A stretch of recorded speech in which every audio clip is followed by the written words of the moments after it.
Hey, thanks for joining me. This is kind of a weird one for me. X-Men Forever. So, it's like my opinion of it and my thoughts on it have changed just barely. For those who don't know, the whole concept behind this, when it first came out, I believe it was 2009, was incredibly interesting to me. But then when I picked it up, I did not like it at all. And I stopped collecting. I got the first three issues. I believe this first storyline went 5 issues, and then I can't remember how much longer it went after that. But the concept behind it is I'm going to kind of paraphrase my memory and my understanding of history. But we all know that Chris Claremont was the guiding force behind X-Men that drove them to great pop culture success.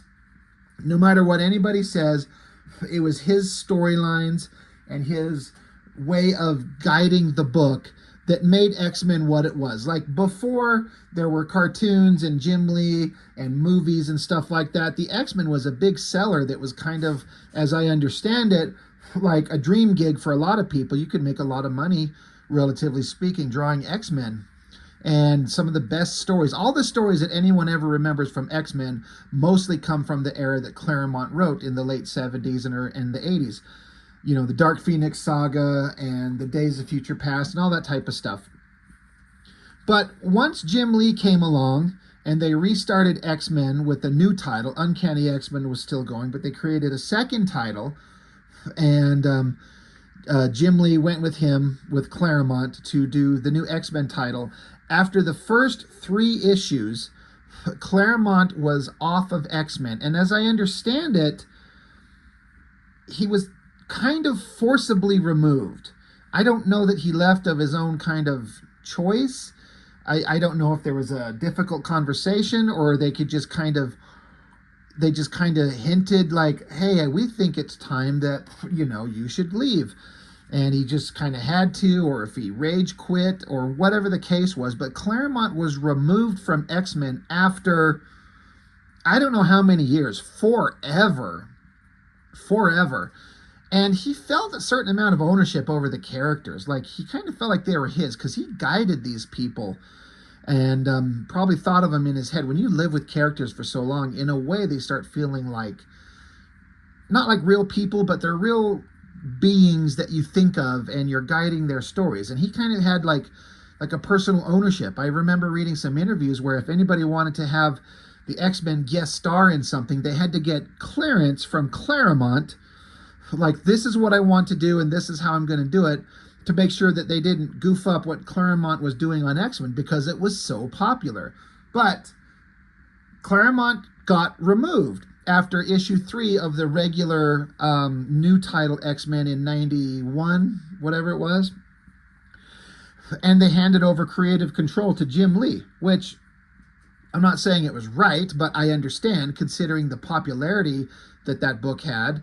They're like, this is what's popular. We're making millions of dollars on this. Claremont, you're gone. You're old news. Jim Lee, you're in charge. So back in 2009, these books come out, whenever, the conversations we've had with Claremont. The concept behind these are, as I understand it, is if Claremont did not get removed after X-Men issue 3, what would he have done had he had the opportunity to continue telling stories? And that's what these are. So I remember hearing that going, oh, well, you got my attention. I'm interested. Hell yeah. And then it come out, and I did not like the art, and I did not like the story, and I was bummed out, and I was kind of pissed off, and I stopped collecting it. And I thought that it was a big wasted opportunity.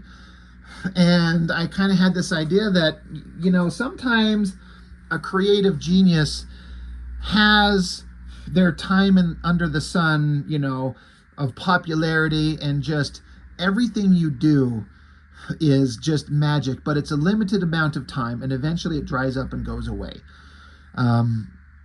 Is there anybody that in the like thinking in the comics world, is there any creative people out there who achieved massive over-the-top hyper success and maintained that high level of quality and personal respect in the industry up until they quit or died.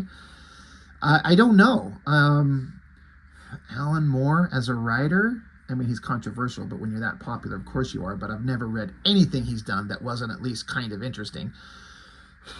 Frank Miller, he's kind of gone a little wackadoodle here in the recent days with his art, and I don't know. You know, there was a time when Frank Miller, everything he touched was gold. You know, Batman, Daredevil, Sin City, it just was just great. But I just kind of had this idea that, you know what, Claremont, you had your time, and coming back to it, when I read it originally back in 2009, I was like, this shit sucks.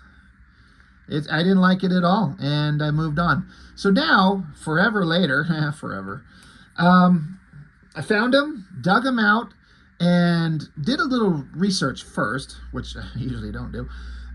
But Claremont was saying, talking about this, it's not exactly the stories he was going to tell had he not been kicked off the book.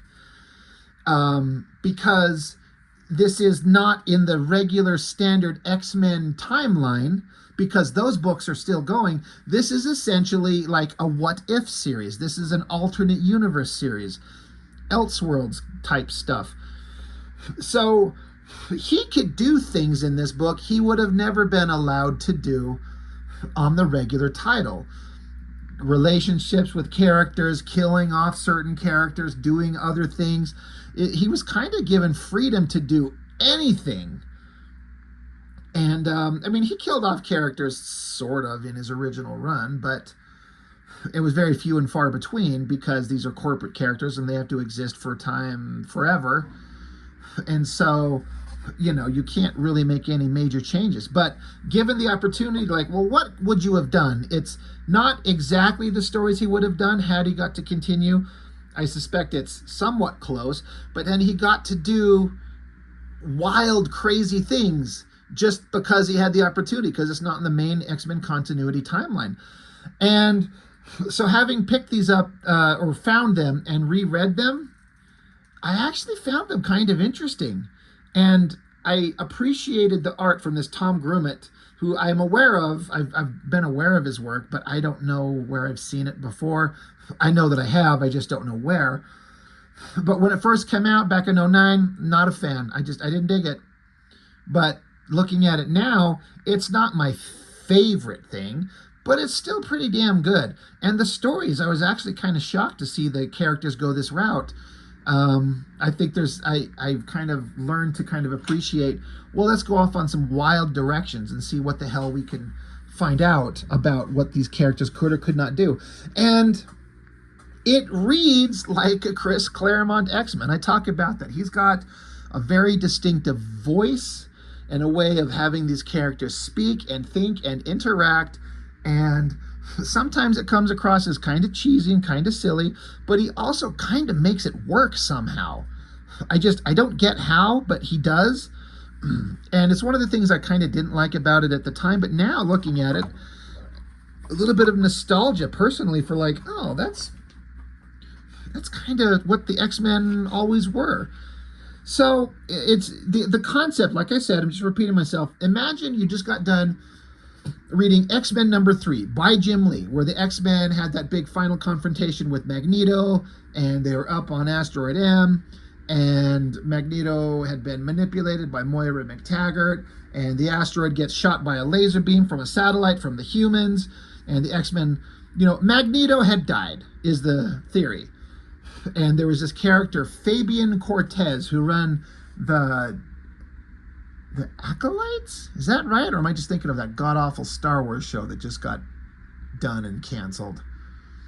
Anyway, this Fabian Cortez, who was like a nobody character to me.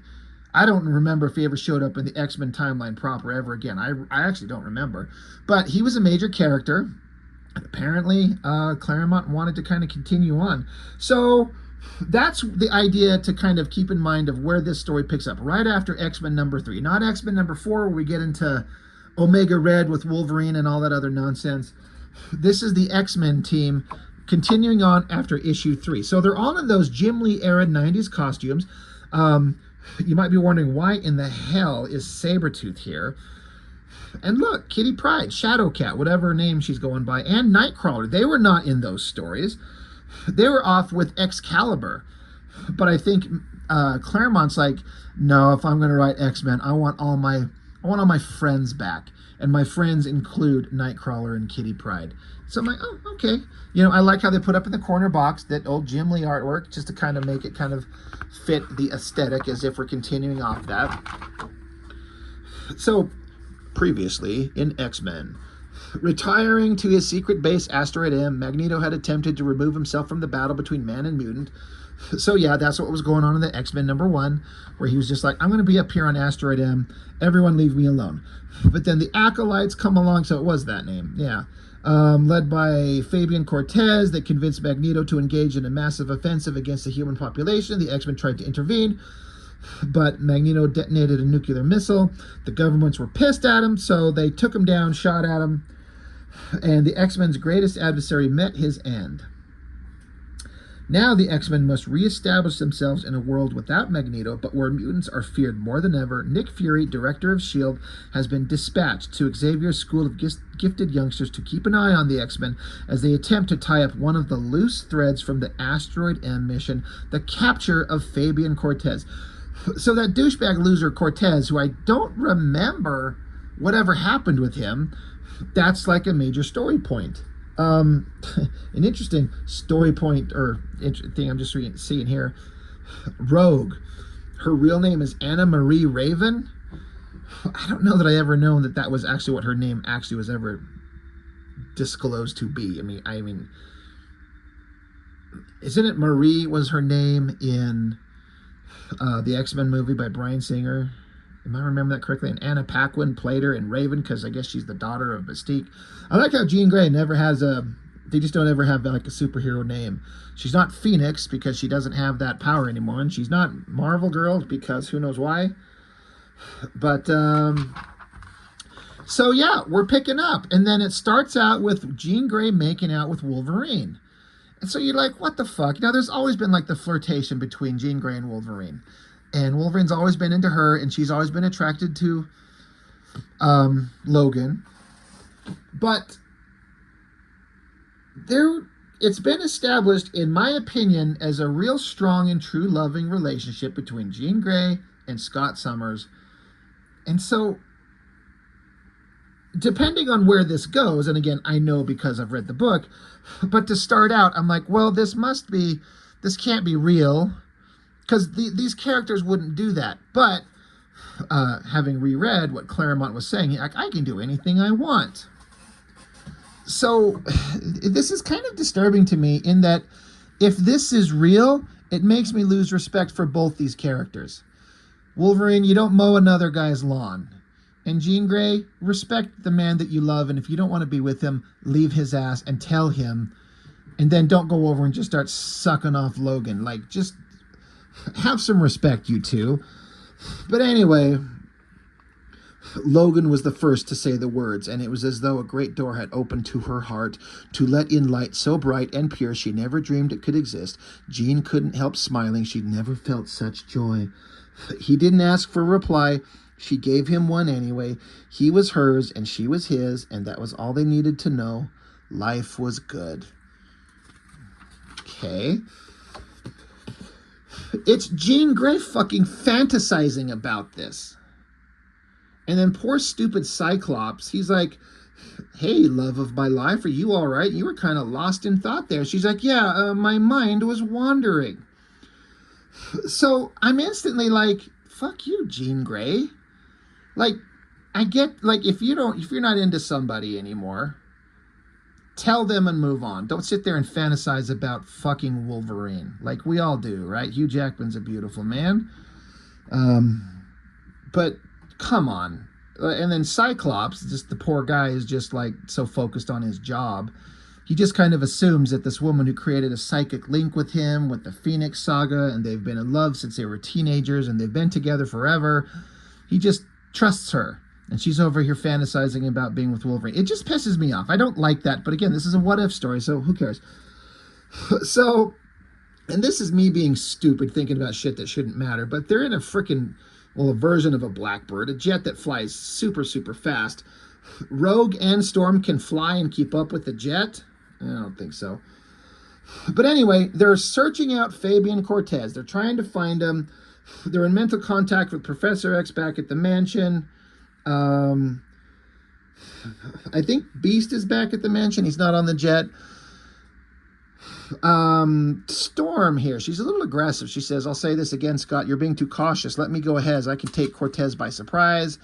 Rogue saying, this clown took down Magneto, Storm. We can't take any chances. So, like, let's not be stupid, because Cortez took down Magneto. And then it goes to Kitty Pryde. She's like, Kurt and I have been away with Excalibur for so long. I've forgotten how much I've missed this team. So that's just, you know, Claremont, like I was saying, he wants Nightcrawler and Kitty Pryde back on the X-Men team. And you know what? That's where they should be, honestly. Gambit, the newer character, he's saying the X-Men asked for my help. I give it, but what happens next? Wolverine's sitting here staring at his claws. What have you gotten yourself into, Logan? I should be thinking about this mission, but I can't keep my mind off of her.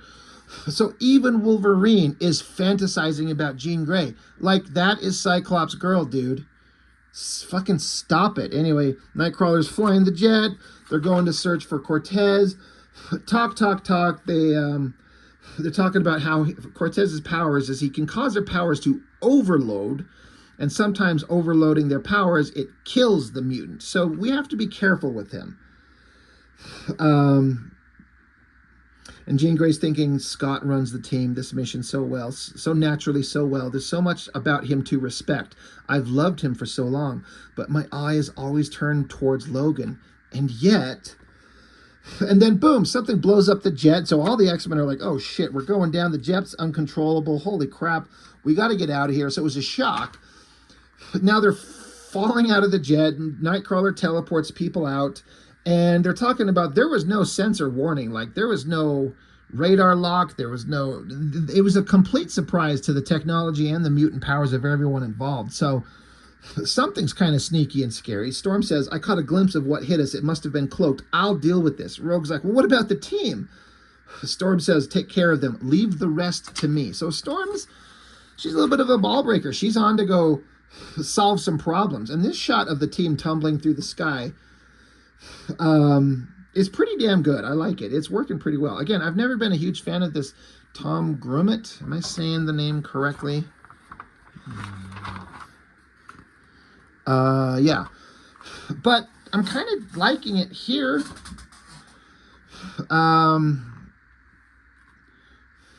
So they're talking about, well, yeah, they're kind of remembering how Thunderbird used to be there and he got killed once, so we got to be careful. And so they all are able to get to the ground safely, but something's weird. Someone's out there. They can't get a lock on whoever attacked him, and then Cortez is just right there. He was able to sneak up on them, grab Cyclops from behind, and hyper advance his power, so he just starts blasting out of his face. So Cortez is using Cyclops' head to just blast at the team. They all have to dive out of the way. Then he angles his head upwards and nails Wolverine full force. And if it wasn't for his adamantium skeleton and his healing factor, which he says here, it could have torn him in half. So Jean Grey throws up a shield. I mean, she can move things with her mind. I mean, those are her powers, right? She's telekinetic and telekinesis. She can read your mind and she can move things with her mind. But I guess somehow she can create a force field. It's vague. Who cares? But she's like, I can protect us, but he's using all his strength on his optic blast. This is hard to deflect. I like that the energy blast is coming up and deflecting off. It's really violent and powerful. It works really well. But Kitty Pryde grabs onto Wolverine, makes them intangible so they survive their impact. Rogue comes down. Now, Rogue, super strong, right? She goes up. She's going to take out Cortez. He just slams her hard. And she's like, holy shit, he's hitting harder than me. Which means I don't have to hold back. So Cortez, he's like, oh, yeah, grabs her and then enhances her powers. And I don't know what that would do if you enhance Rogue's powers to, I mean, she's got super strength, so she gets super strong. She can fly. Does she get faster? And then she can absorb your abilities. I don't know, but whatever it does to her, knocks her on her ass. He's like, you should have run while you had a chance. Cortez is a bigger threat villain here than he ever was in the original X-Men issues, because I didn't like the character at all. But suddenly I was like, oh, all right, well, this is interesting. He's saying, this is magnificent. With all the powers you've absorbed, it's like you're a bottomless well of energy. There may be too much here, even for me. So that's interesting. He can absorb those powers? Storm shows up, release the girl Cortez or suffer the consequences. So he rips her clothes open and throws her at Storm. I guess the idea is, again, if Rogue's bare skin touches your bare skin, it will, you know, it's that contact where Rogue's powers absorb your life essence, your powers and everything, and knocks you out. And now that he's overloaded her powers, that will knock anyone out in an instant. At least he didn't have them making out. Like Claremont always liked to have Rogue, whenever she had to do the power transfer thing, she'd always have her kissing somebody. I mean, I'll read a comic where Rogue and Storm are kissing. Back at the mansion, you know, you got Nick Fury, Professor X, Beast. They're kind of seeing what's going on. Things are going crazy. Do we need to send in the government? Kind of boring. But now, this shot of the team. I like this big, long panel. This actually looks really good. This shot of Storm, this angle with her head coming towards you and her body, the legs in the air, that's a tricky angle to do. It looks really good. Nightcrawler's holding up Cyclops. He's got a bandage around his eyes. And they're like, hey, be careful, Gambit. I know you like Rogue, but don't touch her skin. He's like, yeah, I know. If I touch her skin, she'll absorb your powers, but she can't turn it off. So it's one of those things where, as happens in Claremont comics, is they explain things we already know, but you kind of have to, because every comic could be somebody's first, and this is how you give an information dump. So Gambit's picking up Rogue, and he's like, hey, you all right? And she's like, yeah, but he was draining the life out of me. They can't wake up Storm. Something's wrong. Rogue's saying that she's just everything with the enhancements of their powers has got them all screwed up and kind of disoriented. Things are not good. Cyclops is trying to contact Jean Grey mentally, but their psychic link is not functioning. So something's very wrong there. Yeah, well, of course, they got to the ground, so Jean Grey's leaned up against a tree and Wolverine's a little bit too close. Logan's like, how's by you, Red? Better than you, she says. I'm just fine. She says, liar beneath the skin. You're in awful shape, Logan. You can't keep taking this kind of punishment. He's like, you like I do this on purpose. But it has Kitty Pryde watching these two interact. Now, I think most of us have been in a situation where we see two people flirting with each other that's maybe a little bit inappropriate and out of line for the relationship that they have. And we're like, wow, those two are flirting in a way that they should not. And that's what's going on. She's like, poor Scott. If I can see it, can Scott see it too? She's like, she sees what's going on.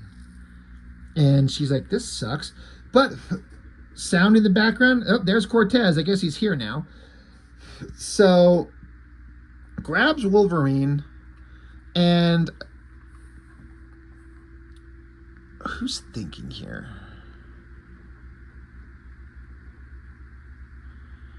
Sorry, I'm trying to figure out whose thought bubbles these are connected to. I guess it's Kitty Pryde. She says, physical contact allows me to expand my power across Logan's body. Once we're both intangible. So she's like, he's got his hands on Logan, and what do you do if you enhance Wolverine's powers? Make his healing factor even better? But she's going to try and grab his hand so to make them both intangible so he can't touch her. So Cortez can't touch him. But even as she tries that, she's like, what's wrong? I feel something's tearing at me. I can't break contact. I can't pull us free. I never felt anything so awful. So whatever's going on, it's just overloading everything. Blows them apart. Everything was terrible. Jean Grey uses her powers to separate the three of them. And Cortez says, you here to save the girl, Mind Witch, or the Wolverine? She says, you're hurting my friends. And so Jean Grey is not having that. So he runs up and grabs her and enhances her powers. He's like, better yet, I've tasted Cyclops and Rogue as well. Let's see if you can measure up to them. But enhancing her powers erupts the Phoenix Force out of her. Which is, well, where's the Phoenix come from? the Phoenix had never been part of Jean Grey. That was something like a clone. Somebody remind me of the story. That's how they brought Jean Grey back. Like we're in the shuttle coming back towards the Earth. The Phoenix entity kind of envelops Jean Grey. They all crash in the water. And Jean Grey, we thought she was dead, but she erupts from the waters with the Phoenix power. But it turned out retroactively that the Phoenix power left Jean Grey's body cocooned in the bottom of the water and created like a clone of her. And that's who we saw, and that's who died. It was basically her because it was her mind, her memories, but that's how they bullshit walked around the idea of Jean Grey dying and coming back to life. Somebody correct me if I've got the lore incorrect, and I don't care. The Phoenix power comes out of Jean Grey. It's connected to her anyway. Blows up everything. That's a really good shot. Like the coloring. Cortez is like, what the hell was that? He's like, I've caused enough damage. I got to get out of here. But, cards, I guess Gambit. Yeah, he starts throwing cards down. Nightcrawler shows up and does some teleportation, punching and kicking. He's awesome. Gambit's got his stick, smacks him across the face. Good job, Gambit. And so now they're all gathering up. Okay, he's down, finally. So Wolverine's like, give me a minute alone with Cortez. I'll be a lot better. And Gambit's like, yeah, that's fine with me. So, like, Gambit and Wolverine, like, we're going to fucking kill this guy. Rogue says, boys sound serious, and I'm tempted to join him. And Storm says to Cyclops, she says, Cyclops, perhaps you should intervene, like tell everyone to calm the fuck down. We're not going to murder this guy. So Cyclops like, that's not the way we do things, Wolverine. It goes by the rules. This goes by the rules. We're going to take him prisoner. We're going to hand him over to the authorities. Wolverine says, you're making a mistake, Scott. Making him dead is better for everyone. And Gambit's like, pretty hardcore. Rogue's like, yeah, seriously. Gambit's like, are you all right, Rogue? She's like, I'm fine. He's like, no, you're not. And then Kitty Pryde's over here, haven't heard Logan this cold since I first joined the team. And Lockheed's kind of fussing around, and she's like, calm down, Lockheed. There's nothing wrong with me. But anyway, a SHIELD jet shows up. They take Cortez prisoner. The X-Men jump back on, and they meet back up at the mansion, and they all have a conversation. Professor X is saying Scott and Logan are keeping their minds locked as well. So I guess Professor X is trying to read them, and he can't read Scott or Wolverine, which is interesting. Storm says, Rogue, we should talk about what happened. And Kitty's seeing, she says, Storm's been circling Rogue since she woke up. What's eating her? So Storm's acting a little off. Rogue says, maybe later, Storm. Whatever Cortez did to me, I still feel totally a mess. Right now, nothing fits right inside my head. So Nick Fury's like, well, this mission was a mess. The world's going to look weirdly upon this. And Cyclops is saying, we just saved the world, dude. So, get off our ass. But remember, you guys used to be friends with Magneto. Mutants are scary. You're going to have some kind of government official looking over your shoulders all the time. This is how this needs to go. So there's kind of a big philosophical debate. Cyclops saying, we're not going to have somebody second-guessing us all the time. And, Fury's like, dude, your genetic mutations, you're all dangerous. What happens if you just have a change of heart? So they're having an honest conversation that they need to. Wolverine says that, what are you going to do, Fury, when your bosses decide that babysitting isn't enough? The Fury I remember wouldn't be a part of this, and neither will I. So Wolverine's not going to be part of a superhero team that's under the thumb of the government. He's like, I'm out. I'm done. I'm getting out of here. Fuck all of you. So they're like, later on, like, Wolverine's always had a temper, but he'll get over it, hopefully without shedding any blood. Cyclops is saying, I wish I knew it was bugging him. At least then we could help. Even Jean's been able to pick that up. And so Jean Grey's having a mental conversation with Logan. So again, this secretive shit between these two, I guess it creates some drama, and honestly, it's a realistic human kind of condition. You're with somebody that you love, but then you start having conversations with somebody else because things aren't going right, and you can't explain it, you can't justify it, but people do it. It happens, and these are fallible people, so it's a believable concept. It's also just frustrating. But Jean Grey's having a secret conversation with Logan. She says, Scott's worried about you, Logan, so am I. But I don't like lying for you. Wolverine says in their mental conversation, you know, Scott will get over it. Jean Grey says, but I won't. If I lost you, I don't know what, and I know you feel the same. Logan? He says, stay out of my head, darling. She says, I'm your backup, remember? And he says, tonight I'm solo. She says, if you need me, I'm there in a heartbeat. And then she says, that scent you're following, you know it. And Wolverine says, maybe, but the pieces don't quite fit. Or maybe they do, Jean. Look through my eyes. You see what I see?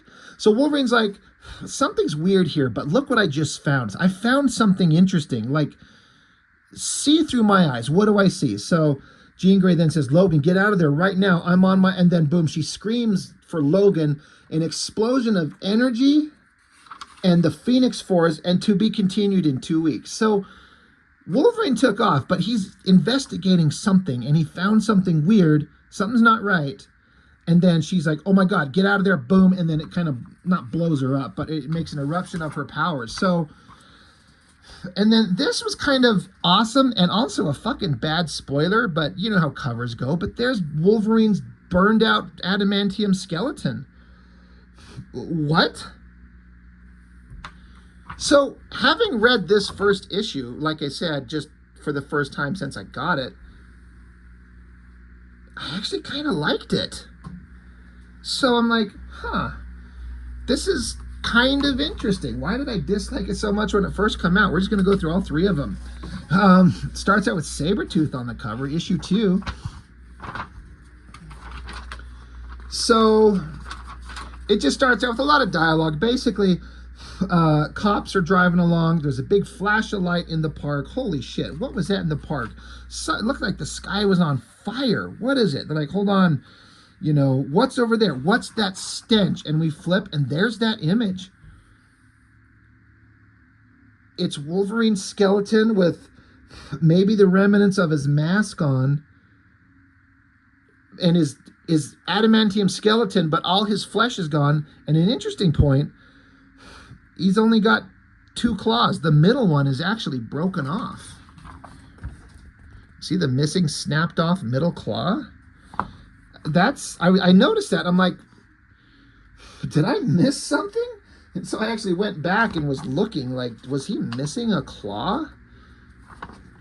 And as far as we can tell, no. I don't think so. He's kind of holding his hand there.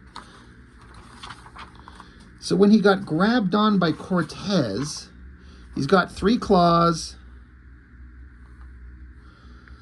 So maybe it has something to do with Kitty Pryde phasing through his hand. I'm kind of trying to piece this together on my own. Anyway, the point being, that's a pretty awesome image. I think the light from the guy's flashlight flashing on him, that's pretty awesome. But this can't be Wolverine. Like, come on, it's not. Back with the X Mansion, remember how Jean Grey's powers exploded? Well, guess what? Everyone's knocked unconscious everywhere. The team in the room, Jean Grey's lying there with her eyes open. Gambit and Rogue were out by the lake. They're unconscious. And in through a door, it's Storm. She's like, X-Men, can anyone hear me? She's walking in. She's like, well, apparently no one can hear me. No lights, not the slightest sound. What's going on? She says she was out searching around and then comes back and sees that the mansion systems are down. What's going on? She finds the entire team, everyone unconscious, except Jean Grey's eyes are wide open. And then Professor X comes to, and she's like, well, what the hell happened? He's like, I don't know. The last image in my head was of Logan dying.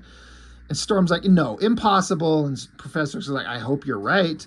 Can you reach out to him telepathically? And he's like, no, there was nothing. There was a link, but not with me. We were discussing the Cortez mission when suddenly she screamed, Jean Grey. I never felt such pain. It was unbearable. Heavens know what it was like for her.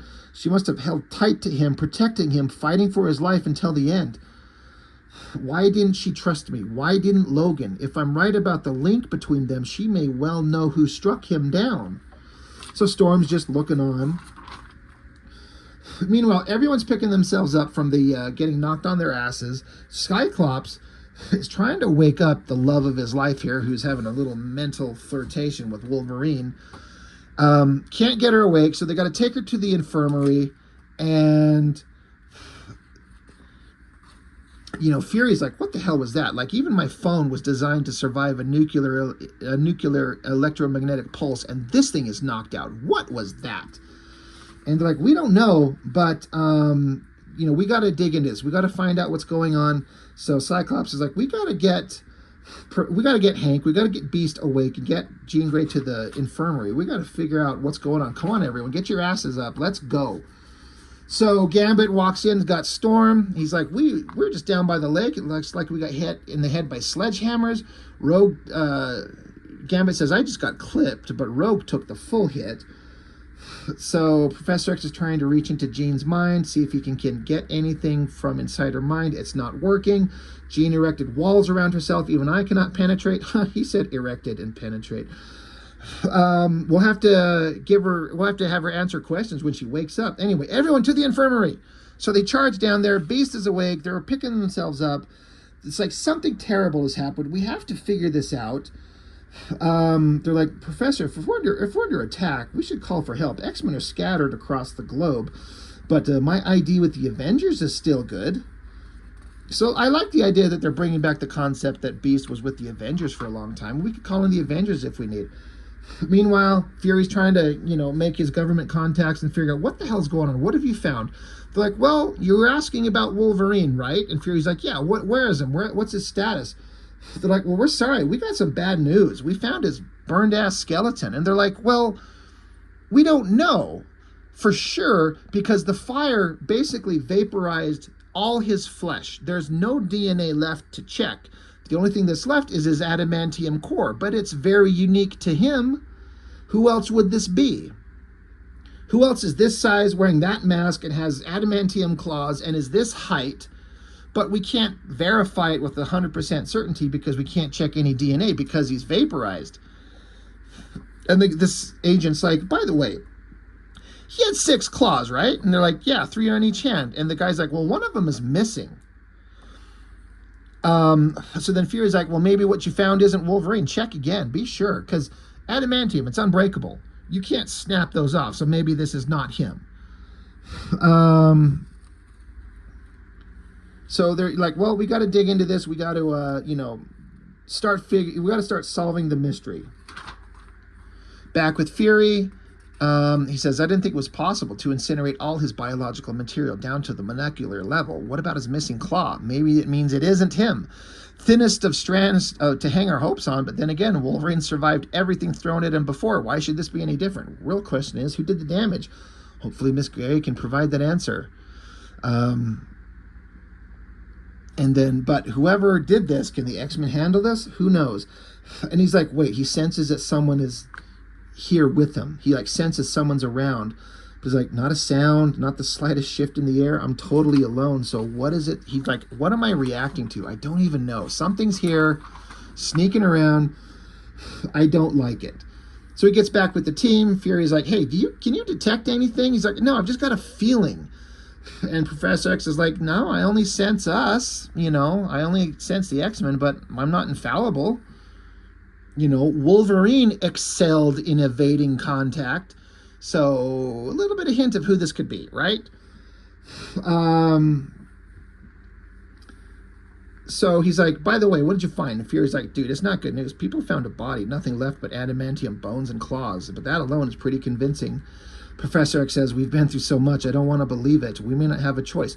By the way, where's Storm? And they says that she's gone to try to jumpstart the generators because the mansion is knocked out of power.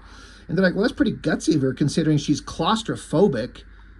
Storm's always had a deep fear of spaces, claustrophobia, but she's going to go down into the dark bowels of the mansion to restart the engines to get the lights back on. So she's using a little lightning to light her way, and I think that shot looks really good. The coloring really sells it really well. I like it. And she's having her little kind of standard Chris Claremont inner thoughts explaining all kinds of shit that give us characterization. The deeper I go into the complex, the more anxious I feel.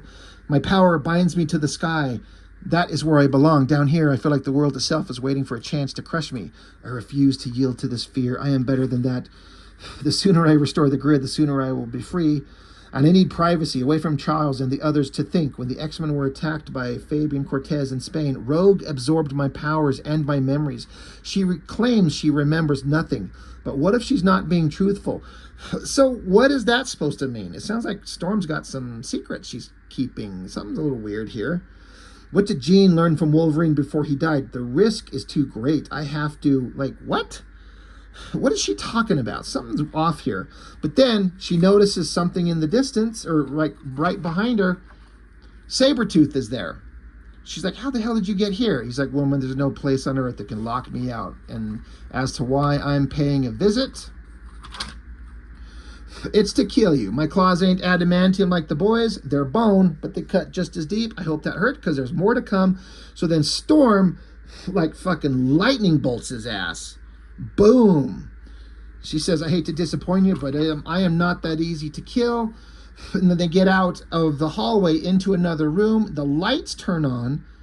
And they're like, oh, Kitty restored the power. We're in the holodeck. I know it's called the Danger Room, but I like to call it the holodeck. And now that she's in a big open room, in tight spaces, Storm's powers are not as effective as they normally would be. But in a big room like this, she's got all the kind of ability that she needs. But boom, Cyclops shows up. She blasts Sabretooth away. Like, let's go. Sabretooth stands amongst the most dangerous adversaries the X-Men have ever faced. We got to beat him by working as a team. And Storm's pissed. She's like, he came for me. He cut me and drew my blood. I'm going to pay him back. So Storm's pissed. She's going to take out Sabretooth. But even Nightcrawler's like, Storm, we're a team. We do this together. And so, you know, teleportation attacks. Sabretooth is no fool. Gambit gets in there, grabs him. No, sorry, Rogue. Grabs him, punches him. He smacks her away. He's got his foot on her head. Like, come on, Rogue, you're stronger than this. And then Gambit comes down, cards blasting everything. And so then he throws Rogue at Gambit. So, you know, Sabretooth is a powerful motherfucker. Cyclops shows up again, blasts him in the back. They're trying to stun him. They're trying to knock him out. But then Storm picks up Sabretooth with the wind powers. And she's like, I'm going to finish this fight. I'm sick of this. He attacked us. He attacked me. I'm going to end this fight. So she's being really aggressive. Sabretooth's like, you can't hold me long for woman. She says, I could hold you forever if I wished. Kitty's looking on again. And she's like, I'm late to the party. It looks like Storm's got that murderer pinned. He can't get away now. And then Storm uses lightning powers and blasts Sabretooth's face. That's a good shot with the energy and the nose and the mouth. He screams. And Kitty's like, holy shit, did she just kill him? He falls to the ground. Cyclops is like, she nearly burned her head off. And she's like, he didn't give me any choice. Sabretooth's like, witch, you should have killed me when you had a chance. And she's like, all right, if you insist, I will. Cyclops is like, man, everyone shut the fuck up. We need to shackle him and take him into custody. And they're like, wait, look at his face. Holy shit, what did Storm do? She melted his eyes out. And that's a really good shot. And he says, you think just because Storm took my eyes, this fight's over? X-Men, it's only just begun. So, again, I'm actually shocked at how interested I was in this story. It is different because it's an Elseworld tale. I know that's a DC Comics term.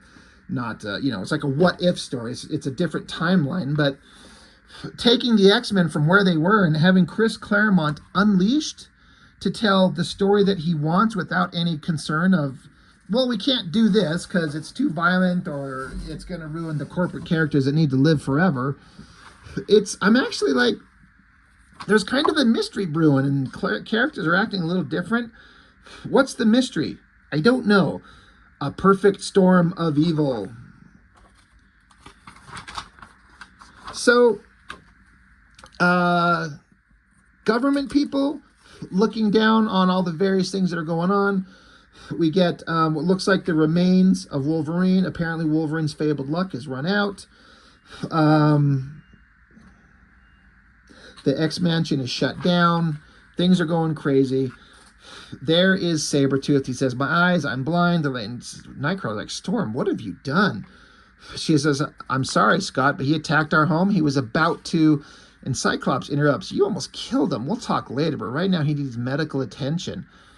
Gambit's saying, what was he saying about Logan? Isn't he always trying to kill him? And they're like, yeah, he tries to do that every year on his birthday. That's something that's come up in the comics before.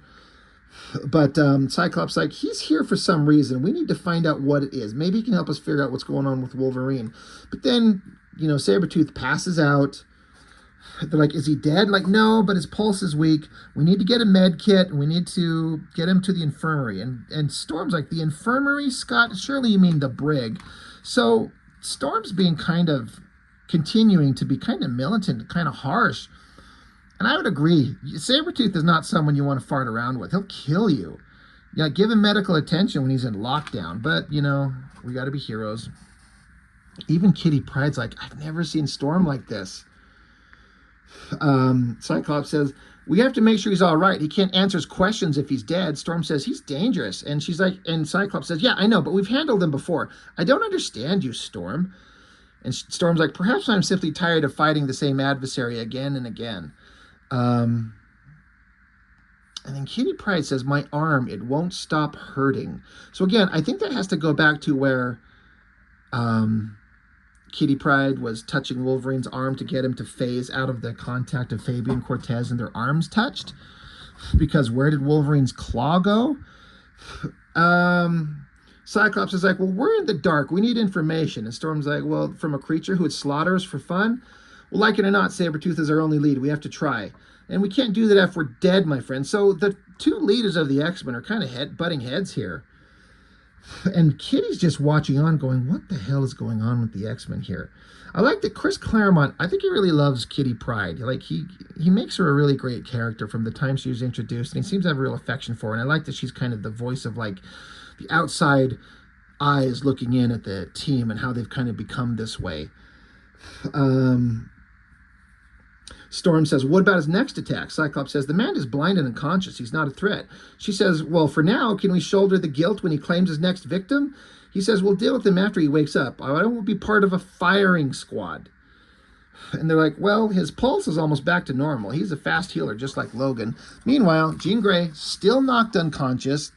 Beast is like, well, her vitals are normal, but it's like her body's at rest, but her mind is totally active. Something is, he says these readings look unsettlingly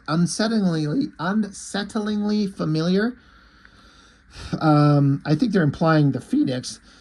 Professor X is saying, I'm monitoring her telepathically, Hank. I sense no alien presence. And so he's like, from your mouth to God's ear. He's like, indeed. She called out Wolverine's name before she fell. If they were silent, whatever happened to her started with him. Well, that makes sense. Professor X says, I believe she acted as a firewall. She took the brunt of the impact. We received just a taste.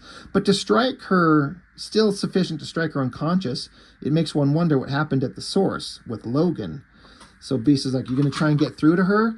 He's like, I have to. So basically, Professor X is like, I have to go into her mind and, without her permission, because she's unconscious, and see what's in there. So he gets in there, and he instantly sees the image of Jean Grey making out with Logan, and he's like, holy shit. He says, I'm having a hard time to figuring out what is fantasy or reality. But then he says, because he can still be in contact with Beast, he says, Hank, I think it's best to allow Jean to keep these thoughts private. So Professor X is like, I don't like what I'm seeing, but this is none of my business. These are her inner thoughts. So he's not going to say what he saw here. So he keeps going on, and we get kind of a recap of the mission. And he sees how they were having their conversation and how Cortez got fried with the Phoenix power at the end of issue 1, how that whole thing happened. And when Wolverine took off, it says, this is all culminating. Wolverine's leaving. I'd rarely seen him so angry, but he refused to tell us why. And that was the last time any of us would see him. And they're like, well, what's this? So he's seeing Logan's memories. How is that possible? They say, well, he must have been communicating with Logan while she was still sitting in my office. Their thoughts merged essentially into one. So he's looking around, and what is Wolverine looking for? And Professor X is wondering, one, why did Logan and Jean not trust Professor X? But he needs to see these images. And it says, it appears that Logan was short one claw. So we notice that he's missing one. And Beast is like, he's missing one of his claws. This is not exactly my area of expertise, but I don't believe just one loses an adamantium claw. So Professor X, watching the replay of the memory, um, Wolverine's thinking to himself, everything looks normal, but I'd bet a month's worth of Lockheed cleanup duty that this place is loaded with active sensors. So he's talking to Jean Grey. She says, Scott's worried about you. But so this is the conversation that they were having. So as Wolverine keeps searching, he sees the thing that he saw that he was saying in that mental conversation. He's like, Jean, look through my eyes. See what I see? And then Jean Grey's like, Logan, get out of there right now. And then that's when the explosion happened with the Phoenix. Storm attacks him. That's Storm right there. Just zapping Wolverine. And so that was there was the ending of the first issue of like, he saw something and then Wolverine screamed, Jean Grey screamed, knocked everyone on their asses. It's Storm. This is the replay of the memory. Back in real time, Professor X gets knocked back. Everyone's like, what the hell was that? Holy shit. Suddenly Jean Grey wakes up. She's yelling Storm. And now the X-Men are gathered still in the holodeck. Sabretooth's coming too. And so like, why are you here? And Sabretooth says that my son's dead. I want his killer. So I guess I remember this was a thing that was introduced at some point in the comics a long time ago, around about this era, that Sabretooth was the father of Wolverine. But they abandoned that, and it was not true. But I guess Claremont's still holding on to that idea in this alternate universe. But he's like, my son's dead. I want his killer. They're like, Logan's dead? Storm's like, Scott, you can't. And Cyclops like, no, not now, Storm. You've got my attention, Sabretooth. Keep talking. He says, ask the Weather Witch. She was there. She did it. So he flat out calls her. Like, I guess he can smell the scent of Storm as the one who did it. Storm's like, this is absurd. He says, I could smell his fried flesh all over you. And you, of course, are the most... and she says, and you, of course, are the most honorable of sources. You've been the X-Men's enemy from the beginning. Why should this be any different? Every word this assassin speaks is a lie and a threat, Scott. If you will not silence him, I will. Like, Storm, calm down. You're making things worse. She says, I'm done with his lies and his threats. He believes himself unkillable. I say, let me put him to the test. Well, Nightcrawler's like, Storm, I've never seen you like this. What's going on? Meanwhile, Professor X, he appears. Like, Scott, I don't have time to explain. You must detain both Sabretooth and Storm. Let neither of them out of your sight. Cyclops is like, but what's going on? He's like, later, just do it. So Cyclops says, calm down, Storm. That's an order. Let's get him to the brig. And Storm's like, just to let him recover? Are you crazy? Sabretooth says, I can handle whatever you can dish out, Storm. I know what it takes to survive on my own, but what about you? What are you without your precious team? Can you hack it without them? They trust you, which is probably why none of them have asked themselves why you were the only one missing from the mansion when Logan was killed. And suddenly they're like, well, he's right. And Gambit's like, yeah, it doesn't prove anything. But Kitty's like, it does raise questions, though. And then they hear something. You guys hear something? And then Jean Grey wakes up. She's like, I'm coming for you, murderer. Considering that Jean Grey's having a little special love affair with Wolverine and he's dead and maybe it was Storm, maybe. And then giant psychic kind of wave. She says, you killed Logan. You burned the flesh from his bones. You stole away his future. You brought the life of the man I loved to an end. And as he fell, you laughed. I don't hear you laughing now. I want to hear you scream. I think that's pretty, like, as a story point, even though Claremont's got kind of a interesting way of doling out information in an overly expository kind of way, but it still gives you all the information you need. I'm actually super invested suddenly. And when Jean Grey loses her temper, even though she's not supposed to have access to the Phoenix power, it always seems to be part of her. And Storm, a goddess who can control weather, lightning bolts and tornadoes, and like, she's hyper powerful. Is she a bad guy? But this whole idea of Jean Grey just erupting, boom. But then Jean Grey kind of fizzles out. She's like, it isn't fair. I'm losing power. She passes out. And then Cyclops is like, what just happened? Jean called Logan the man I love. Worry about that later. Time to focus. Everyone stand down. Rogue says, I knew there was something about you. Ever since Cortez made me absorb your memories, but I couldn't see it through the chaos. Gambit says, I don't know who you are, Cher, but you are in some hot water now. Storm says, Gambit, my friends, you do not believe. And Cyclops just opens fire on her. He's like, we are not your friends. Storm says, if you want me, Cyclops, you will all have to take me. So then, big fight in the holodeck against Storm. They're all going to try and catch her. Gambit's throwing his cards. Rogue goes after her, but, a windstorm flushes Rogue off to the side. Kurt Wagner, Nightcrawler's like, she's going to destroy the danger room. Cyclops tells Kitty Pryde to get Sabretooth down to, get him safe. Sabretooth's like, I can take care of myself. And he's like, yeah, I'm sure you can, but I'm not letting you out of our sight. Storm's freaking out. You are all fools to challenge me. Your stupid naivete will always make you vulnerable. You have no idea the forces you are up against, and your ignorance will cost you everything. So she's got a storm blowing around, knocking the X-Men on their asses. Rogue comes along and socks her one, but I think if Rogue hit Storm with full strength, she'd probably kill Storm, but we're not trying to kill her. So then Storm says, I seared Sabretooth's eyes from his face with lightning. Let's see how well you handle ice. So she falls. Of course, Nightcrawler teleports and saves her. Of course, he would. Storm ducks out, flies away, and she somehow is able to lock the door. Kitty's like, well, let me go through the door. I can get through it. And Cyclops like, no, it's too dangerous. She's like, I'm just going to fix the lock. I'm not looking for a fight. And she can be intangible, so she's like, I can handle this. This is not a big deal. She's like, I can phase everyone through the doorway, but, what's here? What's going on? And Storm's standing there because Storm fried the door lock. So now it's Storm and Kitty Pryde together. Storm says, stand down, little girl. Kitty's like, how could you do this? We're your family. She says, I have no family. Kitty's like, that's not true. What about the professor? What about Logan? And Storm says, Logan, he was the only one smart enough to suspect me, and yet his hesitation upon seeing someone he considered a friend cost him his life, and now it'll cost you yours as well. She says, you're not Storm. She says, but I am. You are no match for me. She says, wanna bet? And then you hear the sound snicked and slash. And Kitty Pryde says, nobody messes with my family. She's got one claw in her arm. And Storm's like, my eye, what have you done? So she's got a claw, the missing claw.